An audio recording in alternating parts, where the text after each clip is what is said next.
Limitahan sa mga tao nga musimba sa Santa Teresa de Avila ato sa nobenaryo sa iyang Kapistahan aron kalikayan ang pagtakod sa COVID-19. Hinoon, tugutan na ang mga senior citizen ubos sa pipila ka kondisyon. Ang report ni Chona Carion. Gipahibaw ni Police Major Gerard A. Spilare ang hepe sa Talisay City Police Station nga 366 lang ka Manimbahay ang tugutang makasud sa simbahan, samtang 100 ka mga tao ang anha sa gawas nga bahin.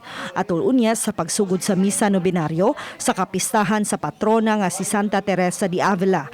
Ang dakbayan sa Talisay musaulog sa Kapistahan karong Oktubre 15. Didaan gihapon ang mga minor de edad nga makatambong, samtang tugutan ang mga senior citizen nga makatambong sa nobenaryo nga makakuha og temporary pass. We're going to make sure that only those authorized persons can enter the church. And we have also visited the church, coordinated with the church authorities. We are going to limit the number of people. Gidugang ni Pilare nga limitahan ang gidaghanon sa mass gathering aron kalikayan ang pagtakboy sa COVID-19.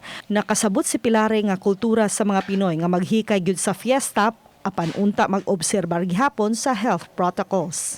No dining outside residences, meaning kung magpiesta, they are not allowed to dine outside because it's a tradition na mukaon diha sa yard na to, but it will not be allowed. Uban ni Renante Quiñones, Chona Carion, Balitang Bisdak.